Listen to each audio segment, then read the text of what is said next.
बात पाकिस्तान की। वो पाकिस्तान जो अब श्रीलंका बनने की राह पर है, दिवालिया होने के कगार पर है। हम ऐसा क्यों कह रहे हैं? क्योंकि भारत के पड़ोसी देश से जो रिपोर्ट सामने आ रही है वो काफी भयावह है। वहां की जनता को राहत देने वाली नहीं बल्कि परेशान करने वाली। पाकिस्तान एक बार फिर से भारी मुसीबत में है। वहां महंगाई 25% की रफ्तार से बढ़ रही है। विदेशी मुद्रा भंडार महज 41,000 करोड़ का बचा है, जिससे सिर्फ 3 हफ्ते का इंपोर्ट बिल चुकाया जा सकता है। यह पिछले 8 साल में सबसे कम है। इस मुश्किल घड़ी में पाकिस्तान की उम्मीद भरी नजरें अब किस पर टिकी हैं? आईएमएफ यानी कि जहां से वो हमेशा पैसा मांगता रहता है, कर्ज उठाता रहता है। तो आईएमएफ, चीन और सऊदी अरब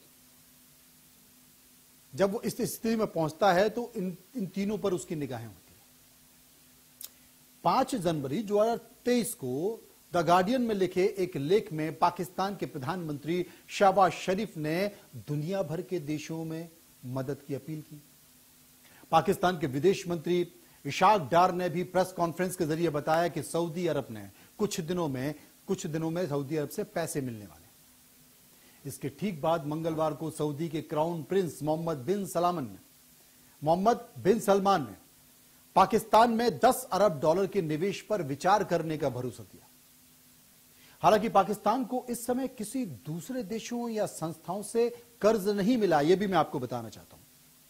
वहीं दूसरी तरफ कमजोर वित्तीय हालत की वजह से पाकिस्तानी रुपया लगातार कमजोर हो रहा है। अगले कुछ महीनों में पाकिस्तान को विदेशी कर्ज के तौर पर करीब $30 अरब से ज्यादा चुकाना है और यही वजह है कि पाकिस्तान के डिफॉल्टर होने की आशंका बढ़ रही है। ऐसे में सऊदी अरब पाकिस्तान को $10 अरब की मदद कर भी देता है, फिर भी पाकिस्तान को कर्ज तोड़ने के लिए $20 अरब की जरूरत और होगी। इतना ही नहीं, देश की अर्थव्यवस्था को गति देकर इकोनॉमी को मजबूत बनाने के लिए भी पाकिस्तान को पैसों की जरूरत होगी। यह तो हुई इकोनॉमी की बात और रुपयों की बात। अब पाकिस्तान की जनता का क्या हाल है, यह मैं आपको बताना चाहता हूं। पाकिस्तान की जनता इस समय खाने को तरस रही है, भूखे पेट है। यहां आटे की कमी के चलते हाहाकार मचा हुआ है। सब्सिडी वाले आटे का स्टॉक खत्म हो गया है। इस वजह से सरकार देश के अलग अलग हिस्सों में जनता को कम दामों पर आटे के पैकेट उपलब्ध करा रही है। आटे की किल्लत इतनी ज्यादा है कि सस्ता आटा खरीदने के फेर में अब तक 4 लोगों की जानें जा चुकी है। पिछले शनिवार को सिंध राज्य के मीरपुर खास जिले में फूड डिपार्टमेंट की ओर से ट्रकों पर आए आटे के पैकेट देखकर भीड़ उमड़ पड़ी। पाकिस्तानी मीडिया के मुताबिक छीना झपटी में कई लोग जख्मी हो गए। 35 साल के एक मजदूर को लोगों ने कुचल दिया, उसकी मौके पर ही मौत हो गई। एक दूसरे मामले में शहीद बेनजरीबाद जिले के सकरंद कस्बे में एक आटा चक्की के बाहर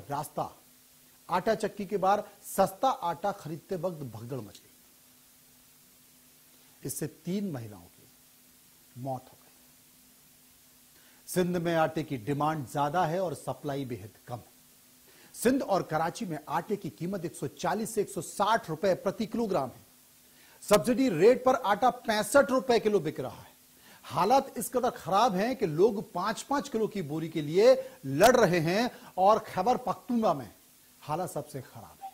यहां लोग आटे के लिए ऐसी सरकारी दुकानों को तलाश रहे हैं जहां आटे का पैकेट 1000 से 1500 रुपए में मिलता हो। दरअसल खुले बाजार में 20 किलो आटे के पैकेट की कीमत 3100 रुपए तक पहुंच गई है। एक साल में इसकी कीमत 1100 रुपए थी एक साल पहले और अब 3100 रुपए। आप अंतर समझ सकते हैं। सरकार ने आटे पर मचे हाहाकार को देखते हुए हथियारबंद पुलिस को तैनात कर दिया है। इसके बावजूद भीड़ को कंट्रोल करना मुश्किल है। यह हालात कराची, इस्लामाबाद, पेशावर, क्वेटा और बलूचिस्तान तक में देखे जा सकते हैं।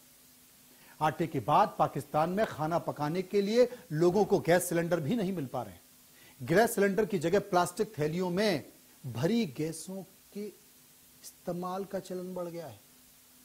समझ सकते हैं आप। गैस पाइपलाइन नेटवर्क से जुड़ी दुकानों में थैलियों के अंदर गैस भरकर बेची जा रही है। लोग छोटे इलेक्ट्रिक सक्शन पंप की मदद से इसका इस्तेमाल रसोई में कर रहे हैं। और ऐसे में अब यह बताना जरूरी है कि आखिर जो पाकिस्तान भारत को हर वक्त गीदड़ भपकी देता रहता है, आतंकवाद के हालत क्रिएट करता रहता है, वो कैसे हालत में है। कोविड जैसी बड़ी महामारी से उबरने के बाद भी भारत की इकोनॉमी पूरी मजबूती से अपने पैरों पर खड़ी हुई है। हालांकि ऐसा नहीं है कि भारत में भूखमरी, बेरोजगारी, महंगाई नहीं है, लेकिन इसके बाद भी भारत की जनता को सरकारी योजनाओं का पूरा लाभ मिल रहा है। कोविड का बुरा दौर जितना भारत ने देखा उतना पाकिस्तान ने नहीं देखा, लेकिन उसके बावजूद भी भारत अर्थव्यवस्था की पकड़ मजबूत बनाए हुए है। आपको याद होगा कोविड के दौरान सबसे बड़ी समस्या भोजन की थी, खाने की थी, और उससे बाहर निकलने के लिए सरकार सबसे मुफ्त खाद्य योजना शुरू की, जिसके तहत हर गरीब परिवार के एक सदस्य को 5 किलो चावल देना शुरू किया। यानी कि अगर आपके परिवार में 5 सदस्य हैं तो आपको 25 किलो चावल मिल जाएंगे, 25 किलो खाद्यान्न आपको मिल जाएगा। राष्ट्रीय खाद्य सुरक्षा अधिनियम के तहत जो पात्र हैं उन्हें प्रधानमंत्री गरीब कल्याण योजना का भी लाभ दिया गया। रिपोर्ट की माने तो 67% आबादी को खाद्य गारंटी की घोषणा की गई है और कुल 81 करोड़ परिवार इसका लाभ ले रहे हैं। 81 करोड़, माफ कीजिए, 81 करोड़ लोग इसका लाभ ले रहे हैं। उसके बाद सरकार ने लोगों को बेहतर स्वास्थ्य के लिए आयुष्मान योजना, आयुष्मान भारत कार्ड योजना, जिसके तहत देश में अब तक कुल 49,44,209 आयुष्मान कार्ड धारक हैं। अस्पतालों में अब तक 6.74 लाख मरीजों का इलाज मिल चुका है। योजना के तहत लोगों के इलाज के लिए अब तक 1,159 करोड़ खर्च हुए हैं। प्रधानमंत्री ग्रामीण विकास योजना, आवास योजना, सरकार ने 2023 में 52,78,000 पक्का घर बनाने का लक्ष्य रखा है। बात अगर प्रधानमंत्री उज्ज्वला योजना की करें तो देश में 9 करोड़ से अधिक उज्ज्वला योजना के लाभार्थी हैं। लाभार्थियों के लिए 200 रुपए प्रति सिलेंडर की सब्सिडी दी जा रही है। देश के हर घर में पेयजल मुहैया कराया जा रहा है, यानी कि नल जल योजना। प्रधानमंत्री नरेंद्र मोदी के विजन वाली इस योजना में 2023 में 22-23 में 60,000 करोड़ रुपए आवंटित किए गए। 2022-23 में 3.80 करोड़ नए घरों का कनेक्शन दिए जाने का लक्ष्य रखा गया। ये आंकड़े हमने इसलिए आपको दिखाए हैं कि भारत वासुदेव कुटुंबकम की बात करता है। पाकिस्तान की सरकार को जनता की परवाह नहीं है। अब दोनों में अंतर समझिए क्या है। आप भूखे हैं, आप नंगे हैं, आपकी अर्थव्यवस्था दिवालिया होने के कगार पर है, फिर भी आपकी अकड़ नहीं जा रही है। आप भारत को आंखें दिखा रहे हैं। आप करते क्या हैं, अपने राज्यों की गरीबी मिटाने की जगह आप आतंकवादी पैदा करते हैं, आप हथियार बनाते हैं, आप दूसरे देशों को मानते नहीं हैं, और आप अपने देश के लोगों की परवाह किए बिना दूसरे देशों का कितना नुकसान कर सके हैं, आप इस बारे में हमेशा सोचते रहते हैं।